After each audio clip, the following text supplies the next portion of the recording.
뭐, 그럼 저걸 다 당신이 돈 주고 샀다는 거야? 그럼 돈 주고 사지. 저걸 어디서 주워? 아니, 저런 걸 왜 사는 거야? 돈 아깝게.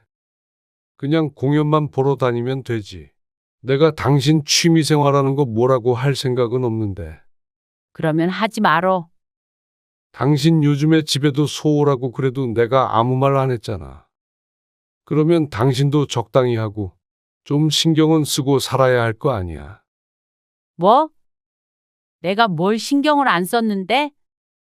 솔직히 집골이 뭐야? 나는 당신이랑 마주보고 밥을 언제 먹었는지 기억도 안 나. 맨날 입을 속옷도 없고 설거지는 쌓여 있고. 당신 갱년기인 것 같아서 내 선에서 할 수 있는 건 하려고 했는데. 이러면 나도 서운하지. 서운해? 내가 평생 가정에 헌신하고 당신이나 자식들이나 밥해 먹이고 그렇게만 살았는데 이제 나도 내 삶 좀 살면 안 되는 거야? 왜 내 유일한 취미 가지고 뭐라고 하는 거야? 아니, 당신 취미 가지고 뭐라고 하는 게 아니잖아.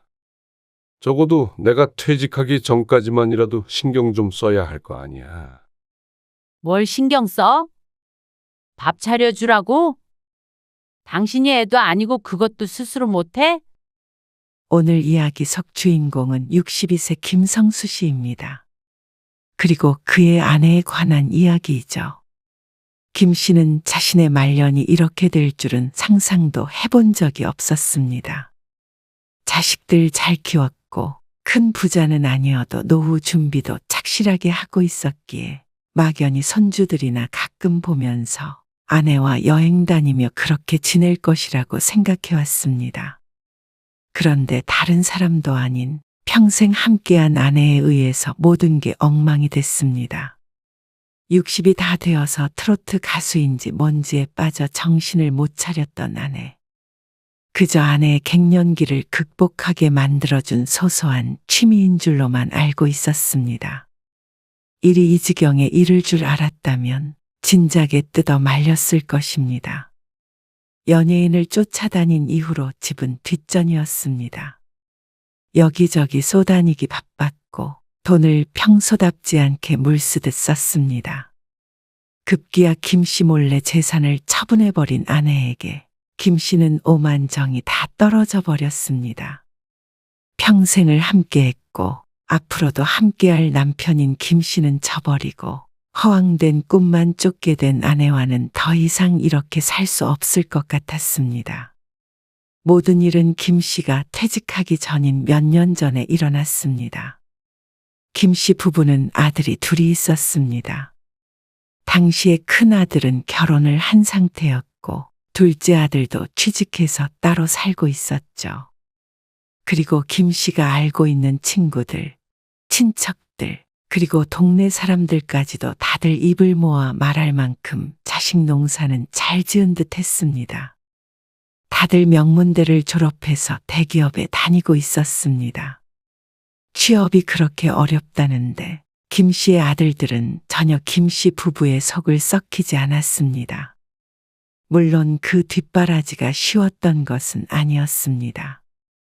그만큼 좋은 교육을 시켰고 그렇게 키우기 위해서 평생 가족을 위해 헌신했습니다. 김 씨는 열심히 일했고 아내도 가정을 위해 살았죠. 김 씨의 아내는 김 씨와 결혼하고 쭉 전업주부로 지냈습니다. 그러니까 자식들도 잘 키울 수 있었고 안정적인 가정을 이룰 수 있었다고 생각했습니다. 작은 아들까지 장가 보내고 김 씨도 퇴직하고 나면 아내와 함께 한갓진 노후를 보내며 그렇게 살고자 했습니다. 부부 사이도 좋은 편이었죠. 당신 오늘 일찍 와? 퇴근하고 바로 오지. 그래도 7시 넘지? 그렇겠지. 왜? 아니, 그냥 집에 혼자 있으니까 심심해서. 지난번에도 그러더니. 아니면 낮에 친구라도 만나고 와. 친구가 어디 있어? 아니면 처형이랑 만나서 커피라도 마시던가. 언니 요즘 바쁘대. 아이고, 알겠어. 최대한 빨리 올게. 요즘 들어 부쩍 심심하다거나 외롭다는 말을 자주 하는 아내였습니다. 아무래도 자식들도 다들 독립하고 김 씨가 출근하면 집에 혼자 있으니 그러는 것 같았습니다. 하지만 아들들과 같이 살 때도 그렇고 한참 오래전부터 집에 혼자 있는 게 일상이던 사람이었습니다. 그리고 그걸 아내도 즐겼고 말이죠. 갱년기 아니에요? 큰아들과 통화를 하다가 뜻밖의 말을 듣고는 김 씨는 잠시 생각에 빠졌습니다. 그런가? 자꾸 그런 말을 하네. 기운도 없는 것 같고. 두 분이서 같이 여행도 가고 해보세요. 주말에는 충분히 아내와 시간을 보내려고 노력했습니다. 그것으로도 부족했나 싶어서 아내에게 바닷가라도 갈까 하고 물었습니다. 웬 바다? 1박 2일로 놀러 가자고. 맛있는 것도 먹고. 어때? 그런데 아내는 어쩐지 시큰둥했습니다. 아니, 뭘 그렇게 멀리 가? 차 오래 타기 싫어. 그러면 근처에 축제 같은 거 하나 알아볼까? 날도 풀리니 전국 여기저기에서 축제를 하는 것 같았습니다. 김 씨는 지난해까지만 하더라도 아내와 함께 종종 찾아다니곤 했습니다. 그런데 무슨 심경에 큰 변화가 왔는지 아내는 고개를 가로저었습니다. 왜 그래? 그냥 나 너무 늙은 것 같지? 주름도 너무 많고 밥하고 애들 키우느라 청춘 다 지나간 것 같아서 슬프다. 무슨 소리야? 요즘에 50대면 젊어.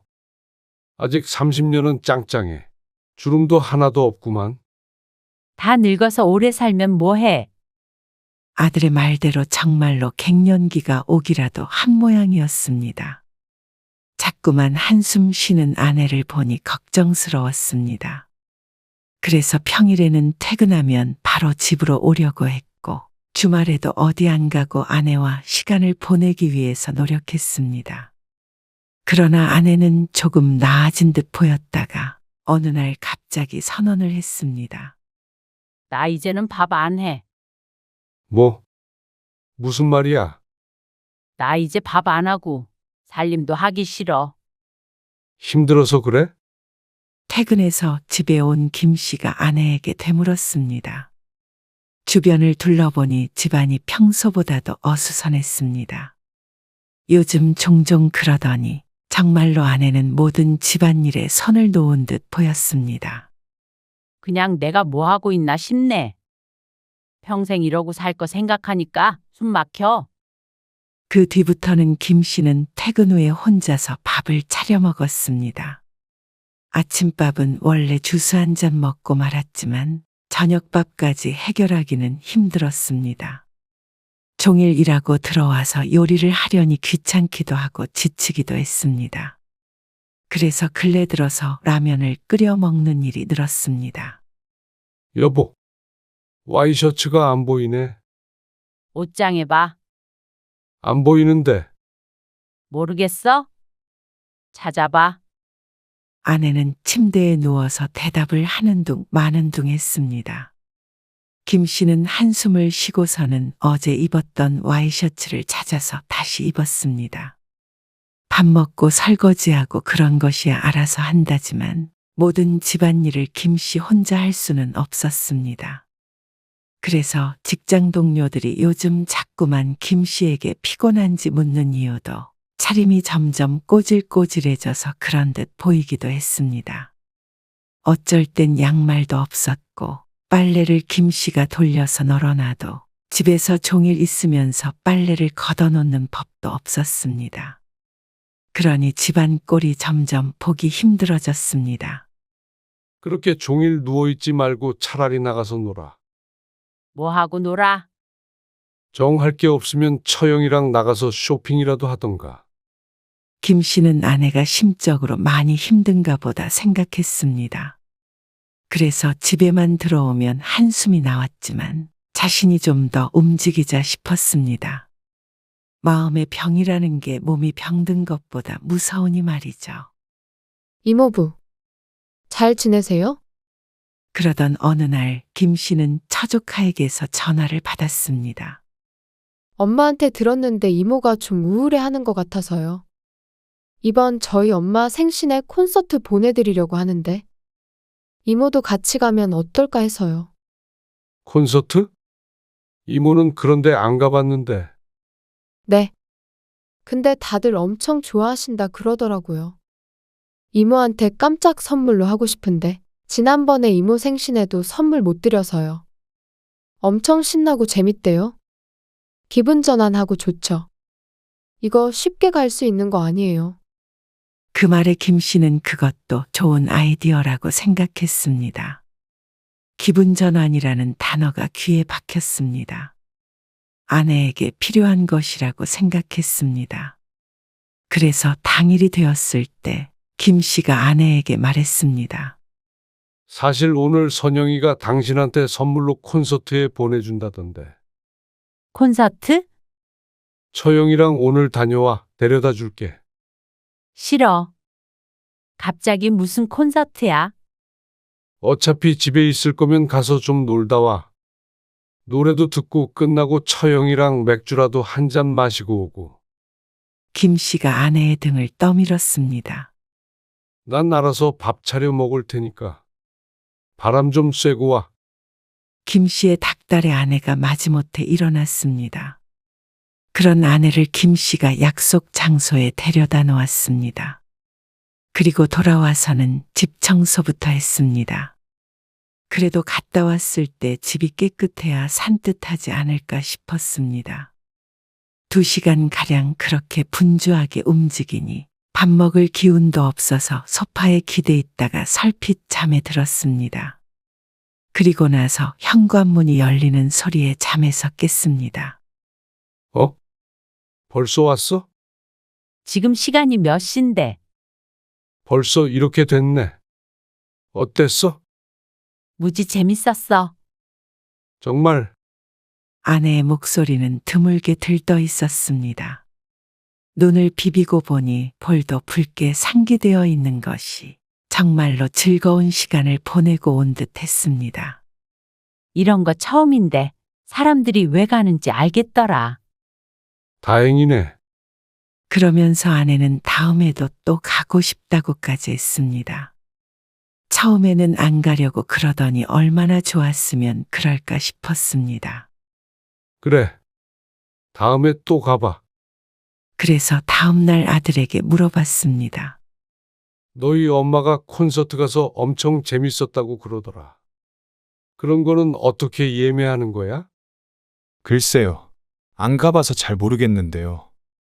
아들들도 영화는 봐도 콘서트는 가본 적이 없다며 잘 모르겠다고 했습니다. 그런데 아내는 그 뒤로 알아서 2번째 콘서트에 갔습니다. 조카도 모르는 걸 보니 어떻게 정보를 얻은 모양이었습니다. 그 뒤로 아내의 얼굴에는 생기가 돌았습니다. 무기력하게 있었던 때가 언제였나 싶게 말이죠. 누구랑 그렇게 통화를 해? 김 씨가 퇴근해서 봐도 그렇고 주말에도 그렇고 아내는 전과 다르게 휴대폰을 붙들고 살았습니다. 아, 우리 모임 사람들. 모임? 생전 모임이라고는 하질 않았던 아내였습니다. 아, 콘서트 같이 갔던 그 사람들? 맞아. 아내는 2번째 콘서트를 다녀오더니 지인들을 만들어 왔습니다. 그리고 무슨 얘기를 하는지는 몰라도 꾸준히 연락을 하고 지내는 것 같았습니다. 다음 콘서트가 어쩌고 하는 게 또 무슨 일정이 있는 것 같았습니다. 당신이 웬일이야, 근데. 나도 이제 좀 바깥 생활도 하고 살게. 애들도 다 키웠는데 내 인생도 즐겨봐야지. 웃으며 말하는 아내를 보니 김 씨는 안심이 됐습니다. 역시나 기분 전환을 했던 것이 도움이 되는가 보다 생각했습니다. 이제는 예전의 아내로 돌아올 것이라고 생각했습니다. 그런데 그건 김 씨의 착각이었습니다. 아내는 그전보다도 더한 듯 했습니다. 여보, 나왔어. 김 씨가 신발을 벗고 집으로 들어갔습니다. 유난히 피곤한 하루였습니다. 8시가 넘어도 업무가 끝나질 않아서 집에 돌아오니 9시가 훌쩍 넘은 시간이었습니다. 여보.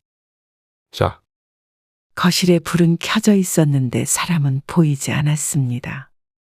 김 씨가 진이 빠진 손길로 얼굴을 문지르며 소파에 앉았습니다. 씻어야 하는데 기운이 없었습니다. 그런데 그 와중에 보이는 광경이 참 심란했습니다. 거실 한켠에 빨래가 쌓여 있었습니다. 그리고 식탁 위를 보자 아내가 저녁을 차려 먹었는지 빈 그릇과 반찬통들이 나와 있었습니다. 맞벌이하는 집도 이렇게 혼란스럽지는 않을 것 같았습니다. 김 씨가 틈틈이 한다고 하더라도 한계가 있었습니다. 김 씨도 노는 것이 아니니 말이죠. 그때 소파 옆에서 웬 트로트 노래가 요란스럽게 울렸습니다. 김 씨가 두리번거리자 아내의 휴대폰이 보였습니다. 휴대폰이 여기 있는 걸 보니까 화장실에라도 간 모양이었습니다. 이 시간에 누구에게 전화가 오나 휴대폰을 집어들었는데 그 사이 전화가 끊어졌습니다. 휴대폰 화면을 터치해보자 보이는 장면에 헛웃음을 지었습니다. 아내의 휴대폰 화면을 본 지 한참 된 것 같은데 어느새 어느 가수 얼굴로 가득 차 있었습니다. 잠금화면도 그렇고 화면을 켜보아도 바탕화면에 그 얼굴이었습니다. 요즘 트로트 가수들의 나이가 다들 젊어졌다고 하는데 김 씨도 TV에서 몇 번 본 적이 있는 사람이었습니다. 지난번에 갔다 왔던 콘서트도 이 가수의 콘서트였던 것 같았습니다. 남의 휴대폰 들고 뭐해? 아내가 안방에서 나오면서 물었습니다. 전화가 울리길래 봤지. 이리 줘. 근데 당신은 화면에 그게 뭐야? 외간 남자 얼굴을 해놨어? 김 씨가 농담을 섞어 말하자 아내도 입을 삐죽거리며 대꾸했습니다. 외간 남자는 무슨. 그리고 멋있는 얼굴 해놓으면 핸드폰 켤 때마다 기분이 좋잖아. 어이구, 조카뻘 아니야? 그 정도는 아니거든. 김 씨는 고개를 절레절레 저으며 몸을 일으켰습니다. 한 20분만 같이 청소 좀 하자. 나 지금 바빠. 설거지라도 좀 해, 그러면. 당신 밥 먹을 거 아니야? 당신 먹고 같이 치워줘. 입맛 없어서 안 먹어. 그럼 이따가 치울게. 아내가 그러고는 안방으로 쏙 들어가 버렸습니다. 김 씨는 이제 슬슬 지치는 기분이었습니다. 언제까지 이래야 하는지 몰랐습니다. 전에는 심리적인 문제라고 했다면 이제는 아내도 시간이 없어 보였습니다. 딴데 온통 정신이 팔려서 말이죠. 그래도 한숨 섞인 웃음만 한 번 짓고는 김 씨가 부지런히 몸을 움직였습니다. 그래도 그전처럼 우울한 표정으로 종일 누워만 있는 것보다는 낫다고 생각했습니다.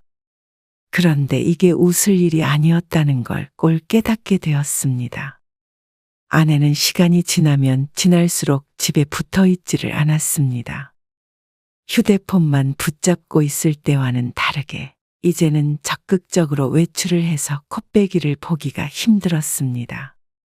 다른 사람 같았으면 바람났나 싶었겠지만 그게 아님은 명백했습니다. 오늘도 늦게 들어와? 응. 모임 있어. 이제 주말이면 김 씨는 혼자 집에 있는 게 익숙해질 지경이었습니다. 그 가수 팬클럽 모임인가 그거? 맞아. 밥 먹고 올 거니까 당신은 알아서 챙겨 먹어. 한 번씩 공연을 가는 것은 이해가 갔습니다. 하지만 이건 점점 도가 지나쳐가는 것 같았습니다. 김 씨는 어린애들이나 좋아하는 연예인을 쫓아다닌다고 생각했습니다. 내 아내가 이럴 것이라고는 생각도 못했습니다. 아들에게 말하자 아들은 대수롭지 않게 생각했습니다. 그래도 뭐 건전하다면 건전한 취미잖아요. 건전하지 않다는 게 아니라. 술을 마시고 들어오시는 것도 아니라면서요. 그렇지. 그럼 숨통 좀 트이게 지켜보시는 게 낫지 않을까요? 아들이라고 김씨 부부의 세세한 이야기는 알지 못했습니다. 그렇다고 미주알 고주알 일러 바칠 수도 없었습니다. 그리고 아들의 말을 들어보니 술 마시고 늦게 들어오는 것도 아니고 외도를 하는 것도 아니니 크게 아내를 나무랄 수도 없었습니다. 어느 날 퇴근해서 집에 오니 현관문 앞에 웬 택배 상자가 있었습니다. 크기도 상당했고 들어보니 무거웠습니다. 거의 끌고 가다시피 집 안으로 가지고 들어갔습니다. 김 씨의 것이 아니기에 당연히 아내의 것이라고 생각했습니다. 아내는 외출했는지 보이지 않았습니다. 간단히 밥을 챙겨 먹고 설거지를 하고 있자 현관문 열리는 소리가 들리고 아내가 들어왔습니다. 아내는 거실에 놓인 상자를 보더니 무척 좋아했습니다. 그게 뭐야? 무겁던데. 아, 앨범. 앨범? 사진 정리하게? 아니, 그 앨범 말고? 김 씨가 고무장갑을 벗고 거실로 나갔습니다. 아내가 상자 안에서 꺼낸 것은 김 씨가 생각한 앨범이 아니고 노래가 담긴 CD 앨범을 말하는 것이었습니다. 그런데 같은 것이 수십 개, 아니 적어도 100개는 돼 보였습니다. 그게 다 뭐야? 잘못 온 거 아니야? 잘못 온 거 아니야? 아, 여러 사람이 같이 산 거야? 모임 사람들이랑. 아내는 앨범에 열중해 있어서 김 씨의 말에 대꾸하지 않았습니다. 그런데 며칠 뒤에 김 씨가 뭘 찾으러 작은 방에 들었다가 깜짝 놀랐습니다. 작은 아들이 몇 년 전까지 쓰던 방이었는데 책장과 책상만 놓여 있는 방이었습니다. 잘 들어오질 않다가 메모지가 있나 해서 들어왔는데 책꽂이에 지난번에 아내에게 왔던 앨범들이 빼곡하게 꽂혀 있었습니다. 그리고 책상이며 책장이며 온통 가수의 얼굴이 프린트된 물건들로 가득했습니다. 액자, 인형 등의 장식품이 정신사납게 쌓여 있었습니다. 이게 다 뭔가 싶었습니다. 아들들만 있어서 그런지 이런 물건들을 이렇게 직접 본 것은 처음이었습니다. 대부분 포장도 안 깐 상태여서 어디다 갖다 팔려나 싶기도 했습니다. 외출했던 아내가 돌아왔을 때 김 씨가 물었더니 황당한 소리를 했습니다. 다들 그 정도는 사? 뭐? 그럼 저걸 다 당신이 돈 주고 샀다는 거야? 그럼 돈 주고 사지. 저걸 어디서 주워? 아니, 저런 걸 왜 사는 거야? 돈 아깝게. 그냥 공연만 보러 다니면 되지. 그러자 아내가 언성을 높였습니다. 그러면서 자기가 좋아하는 가수의 길을 살려주기 위해선 이런 걸 많이 사야 한다고 했습니다. 앨범을 100장을 산 것도 다 그 판매량을 올려주기 위한 것이라고 했습니다. 너무 황당해서 말이 안 나왔습니다. 아니, 내가 당신 취미생활하는 거 뭐라고 할 생각은 없는데. 그러면 하지 말어. 차갑게 내뱉는 아내의 말에 김 씨도 화가 났습니다.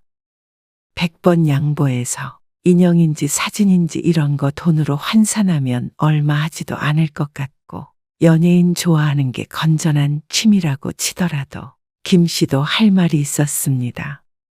당신 요즘에 집에도 소홀하고 그래도 내가 아무 말 안 했잖아. 그러면 당신도 적당히 하고 좀 신경은 쓰고 살아야 할 거 아니야. 뭐? 내가 뭘 신경을 안 썼는데? 솔직히 집꼴이 뭐야? 나는 당신이랑 마주보고 밥을 언제 먹었는지 기억도 안 나. 맨날 입을 속옷도 없고 설거지는 쌓여 있고. 당신 갱년기인 것 같아서 내 선에서 할 수 있는 건 하려고 했는데. 이러면 나도 서운하지. 그러니까 아내는 오히려 김 씨에게 화를 냈습니다. 서운해? 내가 평생 가정에 헌신하고 당신이나 자식들이나 밥해 먹이고 그렇게만 살았는데 이제 나도 내 삶 좀 살면 안 되는 거야? 왜 내 유일한 취미 가지고 뭐라고 하는 거야? 아니, 당신 취미 가지고 뭐라고 하는 게 아니잖아. 적어도 내가 퇴직하기 전까지만이라도 신경 좀 써야 할 거 아니야. 뭘 신경 써? 밥 차려주라고? 당신이 애도 아니고 그것도 스스로 못해? 아내는 말이 통하지 않았습니다. 여태껏 자신이 희생하면서 살았으니 이제는 자신이 하는 일에 신경을 끄라는 시기였습니다. 한껏 찡그린 얼굴을 보니 내가 알던 그 사람이 맞는가 싶었습니다. 그리고 그렇게 다툰 이후로는 아내는 대놓고 밖으로 돌았습니다. 나 내일 올 거야. 며칠 뒤 아침에 아내가 외출을 하며 말했습니다. 뭐? 어디 가는데? 수혁이네 가? 아들네라도 가는 줄 알고 묻자 아내는 부산에 간다고 했습니다. 공연인지 뭔지를 보기 위해서 말이죠. 그래서 외박을 하겠다고? 기차가 끊기니까 어쩔 수 없지. 그게 말이 돼? 내가 애도 아니고 외박 좀 할 수 있지. 아내는 막무가내였습니다. 전국의 공연을 쫓아다닌다며 정말 열심히도 다녔습니다. 외박은 자주 하진 않았지만 김 씨가 아무리 화를 내고 설득을 해도 소용이 없었습니다. 점점 도를 지나치는 행동에 김 씨도 폭발 직전이었습니다. 그리고 아내가 그렇게 다니면 다닐수록 카드값이 엄청 나오기 시작했습니다. 당신, 이거 뭐야? 입이 떡 벌어지게 나온 카드값에 김 씨가 아내에게 따졌습니다. 이것저것 사고 콘서트도 가고 그러면 쓸 수밖에 없지. 아니, 뭘 더 사는데? 이미 작은 방은 미어터지기 직전이었습니다. 앨범인지 뭔지도 더 사서 책장이 부족할 지경이었습니다. 이 정도는 다른 사람들에 비해서는 아무것도 아니야. 나는 진짜 적게 쓰는 거야. 김 씨가 보기엔 다들 미친 것 같았습니다. 어떻게 연예인을 좋아한다고 이렇게까지 할 수 있는지 몰랐습니다. 정작 한 지붕 아래 사는 가족은 이렇게 방치되고 있는데 말이죠. 그럼 이건 뭐 산 건데? 백화점에서 찍힌 카드 내역이었습니다. 그러자 아내는 이번에는 조금 우물쭈물하며 변명했습니다. 150만 원짜리 이게 뭐냐니까? 가방. 아내의 말에 김 씨는 휘청거렸습니다. 차라리 아내의 가방을 샀다고 하면 상관이 없었습니다. 근데 그 가방이라는 게 그놈의 가수 생일 선물로 산 것이라고 했습니다. 그러면서 또다시 다들 그 정도는 한다고 말했습니다. 생전 아내에게 15만 원짜리 선물도 받아본 적이 없었습니다. 그런데 아내가 이렇게 큰 돈을 다른 사람을 위해서 뿌리고 다닌다고 생각하자 피가 거꾸로 솟았습니다. 아무리 지치고 힘들어도 노후 자금을 모은다 생각하고 죽어라 이랬습니다.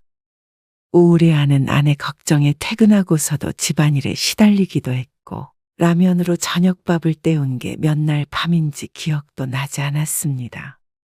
그런데 그렇게 번 돈으로 정작 엉뚱한 사람이 호강하고 있다고 생각하자 허탈함이 밀려왔습니다.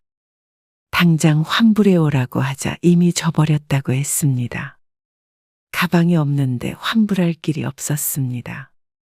그러다가 김 씨가 열이 받아서 작은 방에 들어가 거기에 있는 것들을 전부 버려버리다고 하자 아내가 눈을 뒤집고 소리쳤습니다. 그걸 버리면 집을 나가버리겠다는 말까지 하는 바람에 김 씨는 전의를 상실했습니다. 다음 날 김 씨는 신용카드를 뺏어버렸습니다. 다시는 그 꼴을 볼 수가 없었습니다. 당신 생활비는 이제 내가 매주 줄 테니까 그런 줄 알아. 진짜 너무한 거 아니야? 어떻게 나를 이렇게 취급해? 내가 일 안 한다고 이렇게 무시해도 되는 거야? 당신이 회사 다닐 수 있었던 것도 다 내 덕이야. 전업주부는 집에서 노는 사람인 줄 알아? 이런 대화도 몇 번째인지 몰랐습니다. 아내는 김 씨가 왜 화를 내는지 이해하지 못했습니다. 아니, 이해하려는 노력조차 하지 않았습니다. 그저 자신이 핍박을 받는다고 생각했죠. 그러다가 둘째 아들이 결혼을 하겠다고 했습니다. 아내와의 일은 아내와의 일이었고 작은 아들도 얼른 장가를 보내야 했습니다. 그리고 나서 아내와는 어디 멀리 함께 여행이라도 떠날 작정이었습니다. 다시 한번 진지하게 얘기를 해보고 이 일을 되돌려야 한다고 생각했죠. 큰아들이 결혼할 때 김 씨는 1억 5천만 원을 지원해 줬습니다. 13년 전에 김 씨의 아버지가 돌아가시며 남긴 유산과 쭉 일함하며 모아뒀던 돈으로 산 충청도 바닷가에 땅이 있었습니다. 처음 샀을 때보다 좀 올라서 지금 가치로는 5억 정도 했는데 그걸로 대출을 받아서 주었죠. 작은 아들도 똑같이 지원해 준 다음에 퇴직 후에 땅을 팔아 노후 자금에 보탤 계획이었습니다. 그러면 집이나 예금을 제외해도 적어도 2억은 여유 자금이 있는 것이었죠. 작은 아들이 결혼한다는 말이 나오자 김 씨는 대출을 알아보려고 했습니다. 그런데 등기부등본을 떼보았는데 이상한 점을 발견했습니다. 당시의 땅을 아내의 명의로 샀는데 명의자에 다른 이름이 적혀 있었습니다. 처음 듣는 이름이었습니다. 잘못 뽑았나 싶어서 처음부터 다시 떼보았는데 자세히 보니 전 소유자 이름에 아내의 이름이 있었습니다. 그러니 김 씨가 실수한 것은 아니었습니다. 김 씨는 심장이 철렁 내려앉은 듯 했습니다. 아내에게 전화를 걸면서도 심상치 않은 예감이 들었습니다. 자신의 예감이 부디 틀리길 바랐습니다. 아내는 김 씨의 전화를 받고 집으로 서둘러 돌아왔습니다. 그리고 둘이 마주보고 앉았을 때 아내의 입에서는 충격적인 말이 흘러나왔습니다. 뭐야? 그 땅을 팔아버렸다고? 눈앞이 아득해졌습니다. 지금 살고 있는 집이 김 씨의 명의라서 당시의 땅을 살 때는 아내의 명의로 해주고 싶었습니다. 그랬던 게 이렇게 뒤통수를 때리게 될 줄은 꿈에도 몰랐습니다. 함께 노후 자금으로 쓸 생각을 했지 아내가 김 씨 몰래 그걸 처분할 것이라고는 상상할 수가 없었습니다. 그 돈을 어디다 썼는데? 그게 기념관 같은 거를 짓는데 거기에 돈이 필요하다고 해서 투자했어. 나중에 수익 생기면 돌려받을 수 있는 돈이야. 아내가 쫓아다니는 가수의 기념관 같은 게 지어지는데 건축비의 일부를 김 씨의 아내가 냈다는 말이었습니다. 아내의 대답에 김 씨는 들고 있던 휴대폰을 집어던지고 싶었습니다. 차마 그렇게 하지는 못하고 애꿎은 방바닥만 손바닥으로 내려쳤습니다. 그걸 다 썼다고 그래서? 얼마에 팔았어? 아내는 고개를 푹 숙이며 1억은 남았다고 했습니다.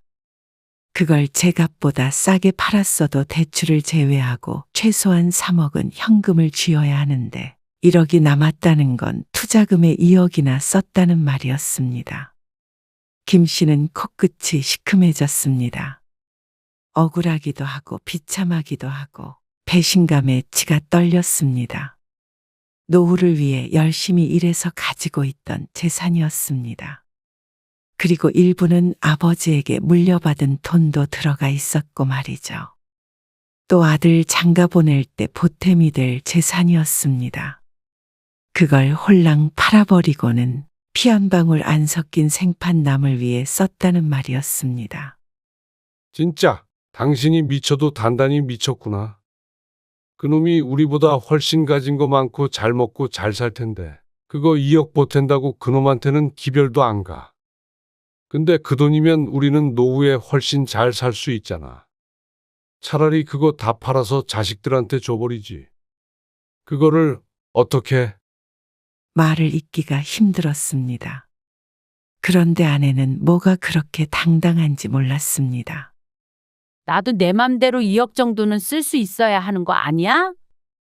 당신이 번 돈이지만 거기에 나도 기여했잖아. 평생 살림했으니까 내 몫으로 그 정도는 있어야지. 그 말이 아니잖아. 내가 어디 가서 2억 엉뚱한 곳에 쓰고 오면 당신은 잘했다고 할 수 있어. 엉뚱한 데라니? 내가 평생을 내 삶도 없이 살았는데 말년에 내가 하고 싶은 거 하면서 살지도 못해? 나한테 마음의 안정을 주고 위로가 되는 일이야. 그것만 하더라도 충분히 가치가 있는 거 아니야? 당신은 어떻게 내 생각은 하나도 안 해? 이제 그게 내 삶의 이유야. 삶의 이유가 가족이 아닌 연예인에게 있다는 아내. 그 말을 듣자 김 씨는 더 이상 되돌릴 수 없을을 직감했습니다. 아니, 되돌릴 수 있다고 하더라도 김 씨가 그러고 싶지 않았습니다.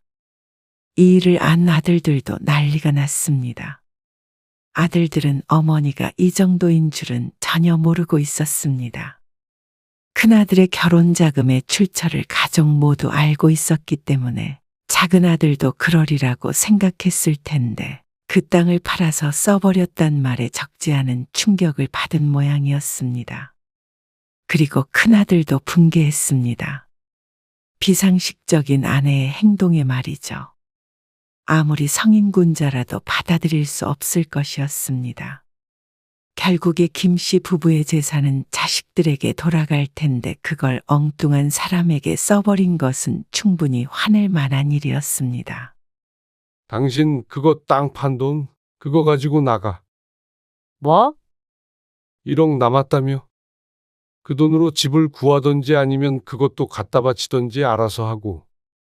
투자한 거 수익 나와서 부자 되면 부자 된 대로 살고. 모르겠다. 당신은 이제 당신 갈 길 가. 당신 삶 살고 싶다며. 그래. 평생 고생했으니까 이제 내가 놔줄게. 하고 싶은 거 하면서 살아. 당신 그 돈 다 합치면 3억이 넘어. 그 정도면 됐지. 둘째는 내가 마련해서 결혼시킬 테니까 서로 억울할 것도 없잖아. 그럼 이혼하자는 소리야? 그래. 이렇게 깔끔하게 갈라서자. 아내가 잠시 말이 없이 앉아 있었습니다. 무슨 생각을 하는지는 알 수 없었습니다. 남편이 없으니 편하게 가수를 쫓아다닐 수 있겠다 생각했을 수도 있고, 돈 벌어다 주는 사람이 없으니 원하는 대로 살기는 힘들겠다 생각했을 수도 있었습니다. 하지만 중요한 것은 아내가 고개를 끄덕였다는 사실이었습니다. 그렇게 30년 넘은 긴 결혼 생활이 끝이 났습니다. 참 허무하고 이상한 이유로 말이죠. 아내는 자유를 찾아겠다고 짐을 싸서 나갔습니다. 이혼은 일사천리로 이루어졌습니다. 작은 아들의 결혼식에는 둘 다 혼주석에 앉아 있었고 그 뒤로는 아내를 볼 일이 없었습니다. 작은 아들 결혼 자금은 아파트로 대출을 받아서 대주었습니다. 그 외에도 적금을 들어놓은 것도 조금 있었고 아직 퇴직을 하지 않았으니 충분히 혼자 살 노후 준비는 할 시간이 있을 것 같았습니다. 마음은 헛헛했지만 그렇다고 주저앉아 있을 수만은 없었습니다. 그리고 일을 해야 하니 정신을 놓을 시간도 없었습니다. 아내에게 그 돈을 줘버린 건 후회하지 않았습니다. 아내가 그동안 그만큼 가족에게 헌신했다고는 생각했습니다. 그러니 이렇게 부부 사이의 끝은 났지만 이걸로 완전히 미련은 버리기로 했습니다. 그렇게 2년이 지나고 어느 날 아들에게서 연락이 왔습니다. 돈을 빌려달라고 하셨어요. 그래서 조금 보내드렸는데 그동안 아내와는 간간히 교류를 하며 살았던 자식들이니 아내와 아들들의 문제였습니다. 그건 네가 알아서 판단하는데. 며느리한테 부끄럽게 살지는 말어라. 그러고는 전화를 끊었습니다. 김 씨에게 모르는 번호로 전화가 왔지만 차단해버렸습니다. 한때는 죽을 때까지 함께 할 동반자였지만 이제는 그저 남일 뿐이었습니다.